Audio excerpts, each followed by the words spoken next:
Tonight it's, I think, the third session we're going to talk about immortality. Tonight is going to be a foundational one for next week. Because while I was doing this teaching, I saw something and it triggered something in me to pursue it.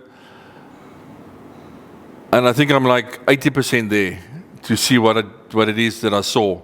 But it's something beautiful that I saw in this thing I'm going to talk about tonight. So tonight you must understand this before I will talk about the next thing about this. But yeah, it's something when we were sitting there, Monique and myself, she was looking at the image. It's actually on that image that I posted you. I saw something there that triggered something. But yeah, we will talk about that next week. Last week, or the last time we spoke, I ended off saying Paul, God used him differently than most people before his time. I said Paul came to speak about sonship, and he didn't focus so much on discipleship. Now I want to elaborate on that just quickly so you understand what I'm saying. I'm just scared people will misunderstand me. If you read the book of Acts, most of you have read the book of Acts, you will read the life story of Paul. Most people say it's a letter written to the court for Paul's case, and was in court to say this is what he did, his life. You see, you read it in that way. So I want you to understand, when Paul was saved, he was told he's going to work and gather the Gentiles. Okay? But what was the first thing Paul did? He made disciples. If you read in the book of Acts, you will see they talk a lot about in the beginning, he made disciples here, he made disciples there, he made disciples here. All right? So he did make disciples. But then something changed. What? He went to prison. Then it changed. And he started writing letters. And these letters were written to saved disciples, most probably the ones he saved. Was worked with when he visited all the towns and all the places. But then he started talking differently, and then he spoke only like that afterwards. So I think he was so on fire for the Lord that the Lord had to put him somewhere so that he can do the rest of the work. Otherwise he would just be out there among the people. But people came to faith through Paul, a lot of them in the beginning. If you look at Paul's writings, you will see he was very radical in the beginning, and then he became more mature in his writing. You know, he had this, like a youngster running around doing things, and then he became more mature in his writing. But when he was in prison, there was a switch that came, and he started talking to saved people about growing. Because remember, that's why you could tell them, why are you still a baby? Because he was there when they were born again. They got born again through maybe Paul, when he visited their town 3 years ago, 4 years ago in Corinth or wherever. So then he's writing this letter a couple of years later. Now let's say 5 years later, he's in prison, he's writing this letter, and he's saying to them, why are you still babies?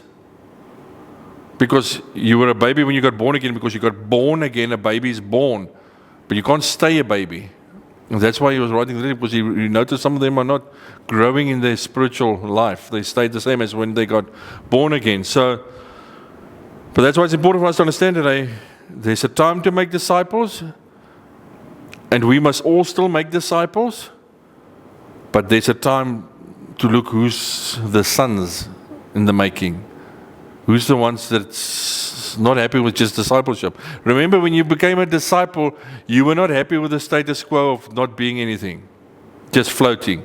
So you became a disciple, you started walking in discipleship, and you grew. Now in discipleship, you must come to a stage where you say, okay, this can't be at all. When you look at discipleship, can that be all in all? You're praying for healings, not everybody's getting healed. You get a lot of flack from people wherever you go.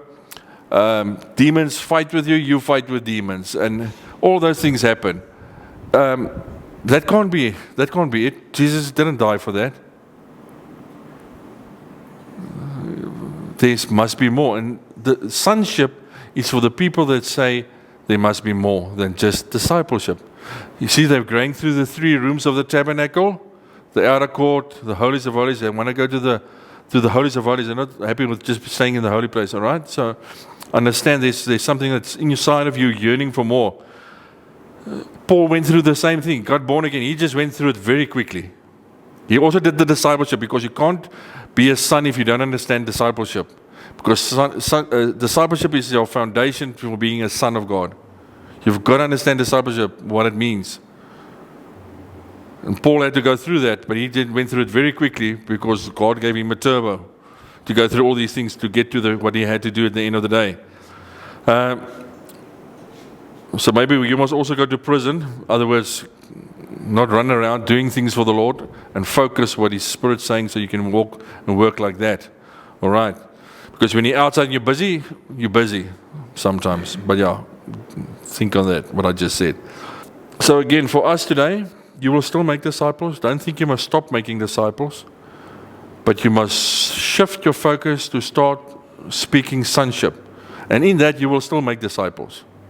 I mean, like I said, when we were away now, if I had to find somebody there that wanted to get baptized, I will still baptize them. I'm not going to say, no, I'm making sons, I'm not baptizing or making disciples. And we don't do that. You keep on doing what you're doing. All right? But you have to have a deliberate change of mind of talking sonship to people. That means you've got to say to them, have you realized there's more than what you might think is there? Are you not hungry for more? Ask my wife, I just had an hour plus conversation with a person in my house just now before we came here.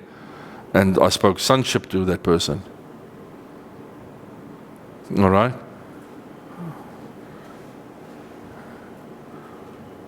So, a lot of people is busy with discipleship all over the world, and it's good. All the churches doing it, it's good. But I guarantee you there's not a lot doing sonship. 99% of people you're going to speak outside, that's in churches or denominations, are not even going to know there is anything like sonship. They will not even know it exists. But the Bible is full of it. It speaks the whole time about sons of God.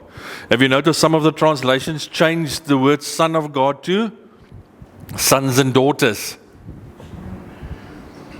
Go check your translation. They would say the sons and daughters of the Lord.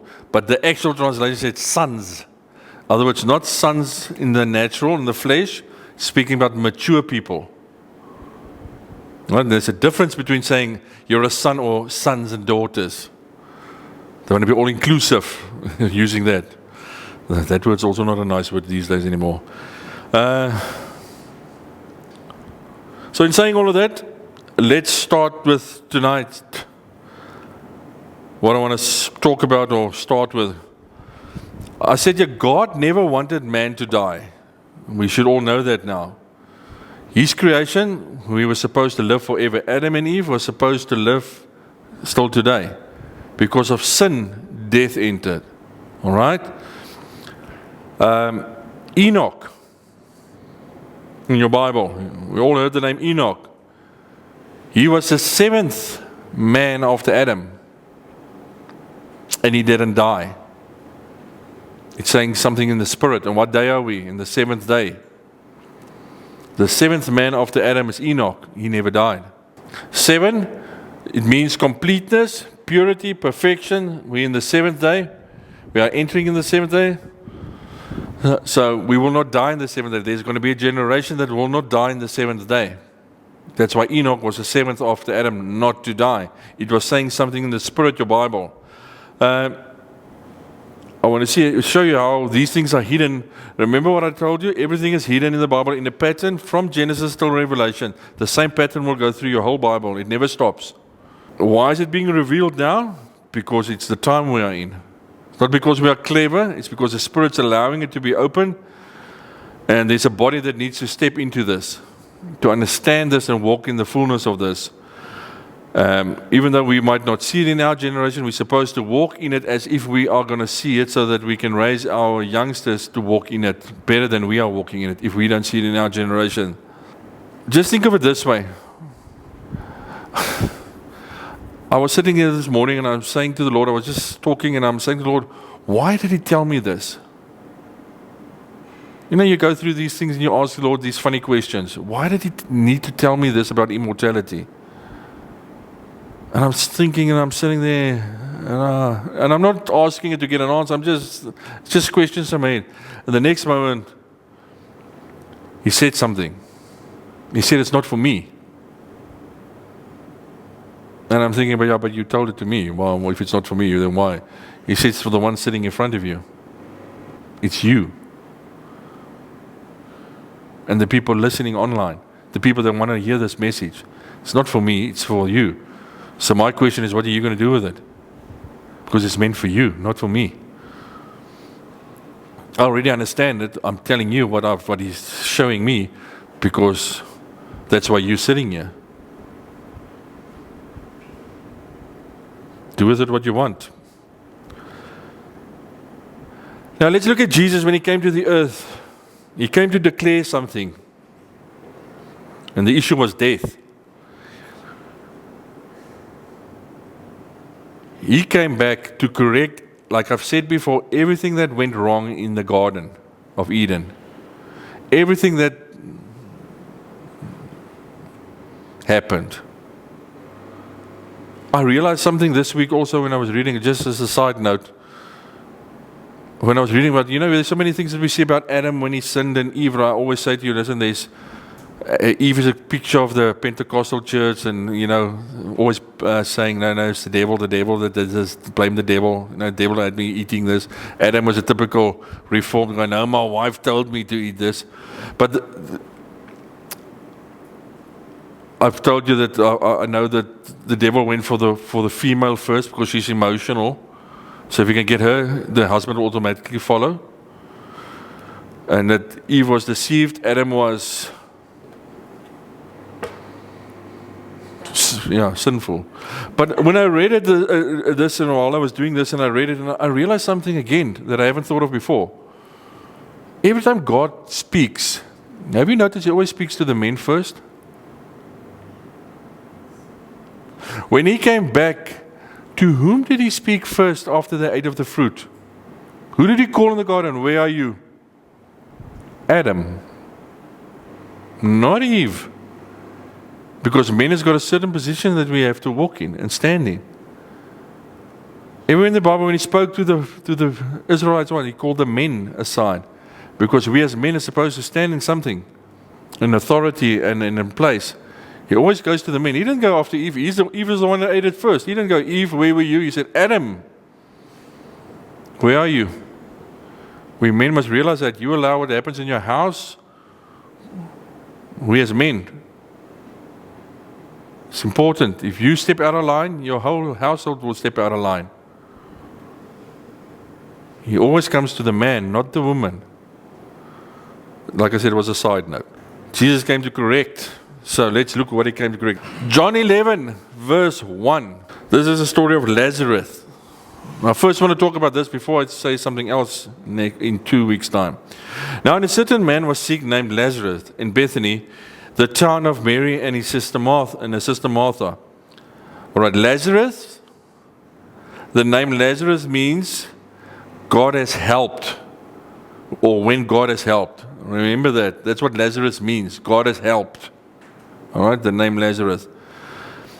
It was that Mary which anointed the Lord with ointment and wiped His feet with her hair, whose brother Lazarus was sick. Therefore, his sister sent unto him, saying, Lord, behold, he whom thou loved is sick. Look at what it's saying there. I just want you to notice something. He says, he whom thou love, that one, is sick. If we bring it fast forward from there to today, if we're talking about death, who's the ones the Lord is looking at? The ones that love. See the prophetic in this story. When Jesus heard that, He said, the sickness not unto death, but for the glory of God, that the Son of God might be glorified thereby. These things He said, and after that He saith unto them, O friends, Lazarus sleepeth, but I go that I may awake him out of sleep. Then said to His disciples, Lord, if he sleep, he shall do well. How about Jesus spoke of his death? But they thought that He had spoken of taking of rest and sleep. Again, typical discipleship 101. They go into the flesh. They don't realize He's talking spiritually. They go straight to the flesh and try and figure this out in the flesh. Then said Jesus unto them plainly, We all have to do that when somebody's not hearing what you're saying. You moet het in Afrikaans sê, né? Plainly, Lazarus is dead. Because they were thinking, okay, he's just probably sleeping. And I am glad for your sake that I was not there, to the intent ye may believe. Remember that word. Ye may believe. Nevertheless, let us go unto him. Then said Thomas, which is called Didymus, unto his fellow disciple, let us also go, that we may die with him. Then when Jesus came, he found that he had lain in the grave for 4 days already. What does 4 mean?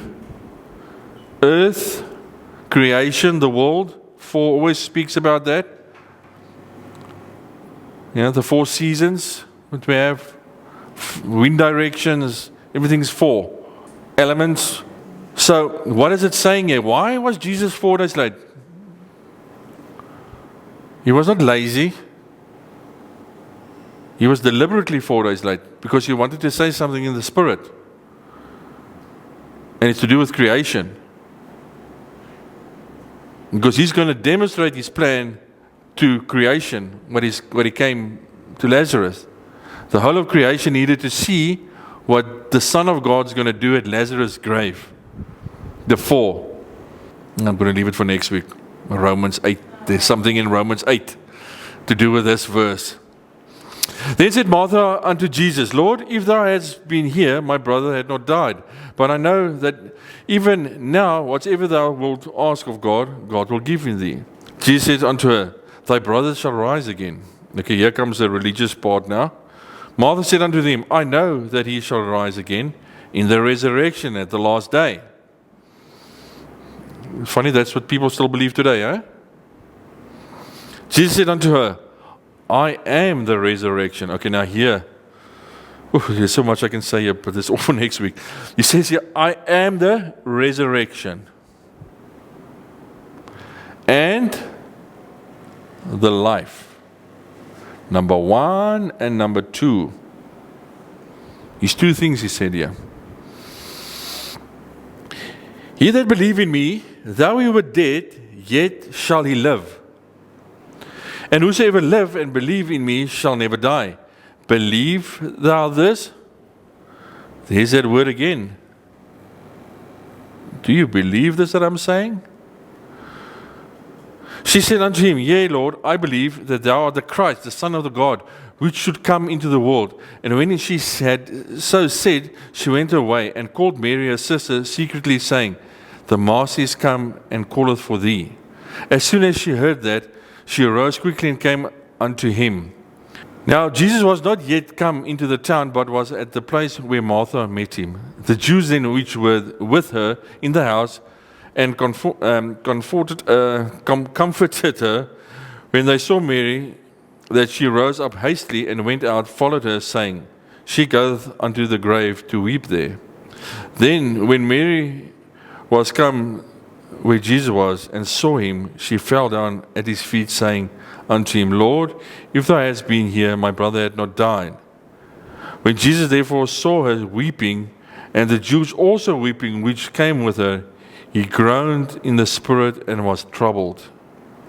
That word groan, that's the Greek, is embrima amhahi. I'm trying to figure out how they break it up for you, how to pronounce it. It means anger, groan, blame, snort. So when Jesus groaned there, he was getting angry. At what? Death. Who's his enemy? Death. Who caused these people to cry? He's seeing them all cry. Death. Verse 34, and said, Where have ye laid him? They said unto him, Lord, come and see. Jesus wept. Why would he cry? because he is not in the business of killing people. And this person died because of what the enemy brought into the world, death. You can see that death is not part of him, otherwise he would not cry. If it was him, he would not have cried, but he cried. Martha came to him first, remember? Martha came to him first. Martha means bitter. The name Martha means bitter. Then Martha called Mary to come to him. Mary means tear. So, it is saying this that is bitter, this bitter thing, this thing that's happening here, is causing tears, death. See the order they came to him? It is also saying something in the spirit when these two women came to him. That's why Jesus also cried. Because he's not in the business of hurting people that way. Then, where is it? Verse 36. Then said the Jews, behold, how he loved him. Again, how? He loved him. And some of them said, could not this man which opened the eyes of the blind have caused that even this man should not have died? Jesus therefore again groaning, as again he's getting angry, in himself cometh to the grave. It was a cave and a stone lay upon it. Where did that happen in the Bible?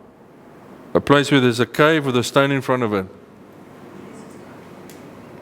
His grave. And he's getting angry again as he goes to the grave to face his ultimate enemy. Verse 39. Jesus said, take ye away the stone. Martha, the sister of him that was dead, said unto him, Lord, by this time he stinketh, for he hath been dead 4 days. Alright, so he's not smelling that nice. Some people today also don't smell that nice in the spirit.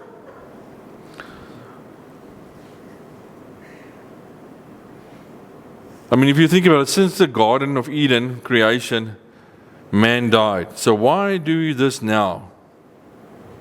What is he actually saying? And why is he coming to this thing and doing these funny things? Coming 4 days late, getting angry, talking these things to the woman, Martha and then Mary, specifically in that order.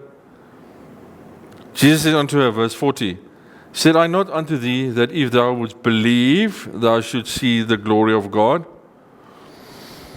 Verse 41, then they took away the stone from the place where the dead was laid. And Jesus lifted up his eyes and said, Father, I thank thee that thou hast heard me. Notice something here. Who rolled away the stone? Man. And with Jesus, who rolled away the stone there? When you see the difference between these two parables, these two stories, there's actually more stories. Verse 42. We're nearly there. And I knew that thou heardst me always, but because of the people which stand by, I said it, that they may believe that thou hast sent me. No, let's leave it. And when he thus had spoken, he cried with a loud voice, Lazarus, come forth. And he that was dead came forth, bound hand and foot with grave clothes, and his face was bound about with a napkin. Jesus said unto them, loose him and let him go. Just again a side note, notice what verse is saying, allowing him to step out of the grave. Verse 44. Remember what I said about the number 44 every time I get to, yeah, it's the verse 44 that allows him to step out of death. Verse 53. Then from that day forth they took counsel together for to put him to death. What made them want to kill him? Raising somebody from the dead. I mean, that should be something that you celebrate. But the religious people decided, this is cause that we can use to kill him. That opened the religious ones to kill him. If this happens, as immortality comes forth, guess who's going to come for you? The religious systems are going to come for you. Now, I want to touch on this verse. I just read over that verse 25 and 6. Jesus said unto her, I am the resurrection and the life. Remember, I said that's number 1 and that's number 2. These 2 things. And he that believe in me, thou, he heard that shall be loved. You see how many times I emphasize the word believe. It's throughout the whole thing. So Jesus is saying 2 things. He's the resurrection and the life. So it is saying he's the one that can bring people that have died to life. The word resurrection. So you've died, and you're going to. We can today pray for somebody that's dead, and they might come alive again. Why? Because the resurrection is in us. Jesus is in us. That's why we can do that. I'm not saying it's always going to work, but you can do that. There's people that have done that, and that's Jesus. He is the resurrection. So he had the power over death. So Lazarus here did not have that power. That's why he died. He couldn't chip out death. He died. Lazarus here. But here Jesus comes and he demonstrates in front of all the people. Remember, he just said, I'm the resurrection and the life. And he steps in and he says, I'll prove it to you. And he calls out Lazarus to show them he is the resurrection. And he calls him forth to show that he just said to them he's the resurrection. And now he proves that he's the resurrection. Verse 26. And he says, and whosoever live and believe in me shall never die. Believe thou this? Here Jesus flips everything around. He's saying those that live and believe in him shall not die. That word die means dead. Not spiritually, physically dead. Will not die. A lot of times in the systems, the people believe that means the afterlife. You know, you will not die one day in that side in heaven. That's not what the word die means. It means here. Die in the natural. He's saying, and whosoever live and believe in me shall never die. Not die, go to heaven and live on that side, die, never die this side. Like it was with Adam and Eve. Alright? That's exactly what man had in the garden before sin entered, isn't it? But again, he not only demonstrated he's the resurrection, that he raised Lazarus from the dead, he now said he's the life. So how's he going to prove that? He's just given an example. Lazarus come out. I'm the resurrection. But he's the life. Where is he going to prove that one? Like I said, we used to think that was to do with eternal life, but yeah, clearly he spoke about death. But in verse 25, you realize in this verse, let's see if I can go back. In this verse, I said here, there's room in this verse for healings and raising the dead. It can all happen in this verse. But this verse is a new dimension. It's different. It's totally different.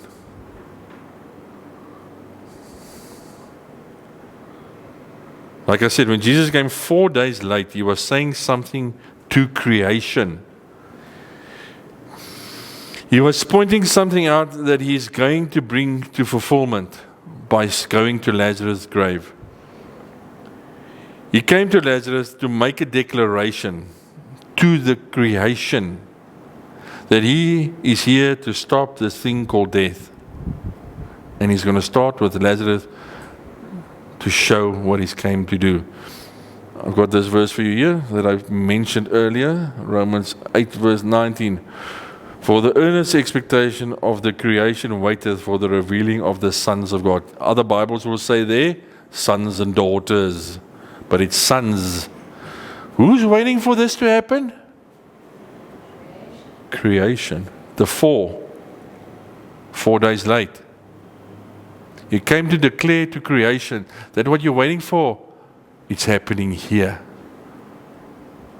I'm going to break this thing and I'm going to start here with Lazarus. I'm going to give you an example of what I came to do with death. And he showed it with Lazarus. And he's showing to the whole of creation that my plan from the beginning when man sinned is starting to shape. And I'm walking it out now. And I'm going to start here with Lazarus to tackle death. And basically, Lazarus is a shadow of Jesus' death, if you understand the two. Remember I said both had the stone in front in the cave. So, now Jesus dies later. And what he hinted, or the shadow that we saw, the pattern, came to fulfillment. Jesus walks out of the grave like Lazarus. Same thing. At Lazarus, he said, I am the resurrection, and he proves it. And here he walks out and he says, I am the life, and he proves it. Both gets illustrated in the two deaths that happened the same way, in the same manner. Because he had to bring that in fulfillment that he said, I'm the resurrection and the life. He conquers death when he walks out. He showed the pattern with Lazarus that he's here to deal with death because he is the resurrection. And then when he died, he said, I have conquered death. I am the life. And he proves both of those cases that he made the claim for. I said he conquers the thing death that came in the garden because sin and death entered. And he took the sting out of death when he woke up. And he said, I am the life. That's why he kept on saying it more than once. So now we are walking in a time for what Jesus did at the cross that day when he walked out there, the life is going to come to fulfillment in creation. That word, it is finished. Remember what I said? It's to do with everything he's done. And we're walking it out. Man will step into immortality one day because of what he did there. I want you to see how these two stories of Lazarus and Jesus are combined. With Lazarus, man had to roll away the stone because it's not the fulfillment yet. With Jesus, the angels came and rolled away the stone. I want you to see the difference between the two. Here he is dead, raised. Here he brings eternal life to the world. And he proves to them that he's the life. We always read these things, I'm the resurrection and the life, and then we think, he never died. We don't realize what is he actually saying there. He's saying specific stuff with meaning. And that power in what he's doing, and he's walking it out. And we just read the stuff as if he's saying it as his life because he brings life. But he was saying so much more. But he used Lazarus.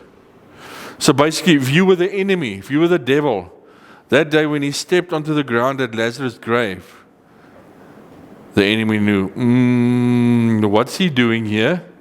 Why is he coming for my weapon? Remember, death is the enemy's weapon. And the enemy immediately saw, what is he doing here? Why is he raising this one from the dead? He raised other people too, but the other ones, he after that, he would just go lie on somebody and he raise him from the dead or whatever, like the disciples and then. But he made a specific thing about Lazarus' death. He did specific things to emphasize what he's coming to do there. And Lazarus is the foundation of him coming to conquer death and him showing how he's going to do that by raising Lazarus from the dead. Because remember, Lazarus eventually died. He didn't have life yet. We are still in the resurrection. We still die. If we die, somebody can maybe pray for you, can come back. We are still in the resurrection time. But remember, what does the story say? Jesus came for the one he loved, and that loved him. And he wept for that one. And he came to bring that one to life. And on the day of the Lord, he's going to do the exact same thing again. He's going to come for those that love him. Not those that believe in him, those that love him, that's in a relationship with him. And he's going to bring his life. We're all going to have a Lazarus moment. We're going to get called out of our graves in the spirit to step into what he's going to do next, like he did. I'm not going to go further. I wanted to go further, but I'm not going to go further. It's going to be too late then, because I can't stop halfway. Next week, we're going to talk about Lazarus again. But then I want to show you something in Lazarus' story that's beautiful. There's still more in the story that's hidden. But I want you to realize how these two deaths is the beginning and the end of death. And Jesus came and walked it out, because it entered in the garden and he had to come and seal that thing off. And I mean, most people don't realize when he said on the resurrection and life that he actually came and did both. We just quickly read over those things, but we don't realize he actually came and did them, proved them that he is both of them. But when we have this whole thing and we understand this beginning of his journey to conquer death on the cross, in 2 weeks' time I'm going to take you back to Genesis and show you where it started. The attack started.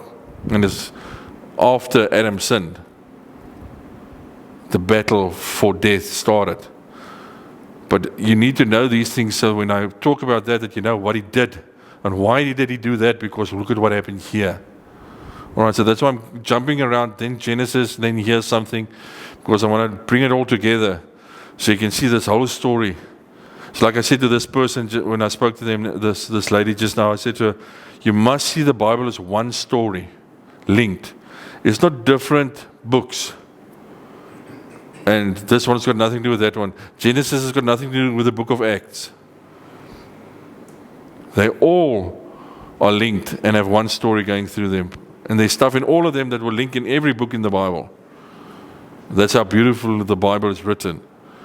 And that's why here in John you can see stuff that's referring to the garden and to Jesus when he died. But Lazarus' story is of utmost importance to understand. It was not just I'm going to raise somebody from death. He deliberately wanted to do that. It's as if the moment he heard Lazarus is dead, he knew, this is it. This is what I've been waiting for. And he said to them, no, wait, we'll get there. Because he needed to wait that 4 days, because he knew what he was going to do. Because creation is waiting to see what's going to happen. And we'll still talk about creation. But creation is waiting for these sons. Why? Why is the trees outside, the birds, the animals, the people waiting for this, sons of God to come? They're all waiting for that. We're going to talk about that and show you in the Bible where it started. This whole journey of where it came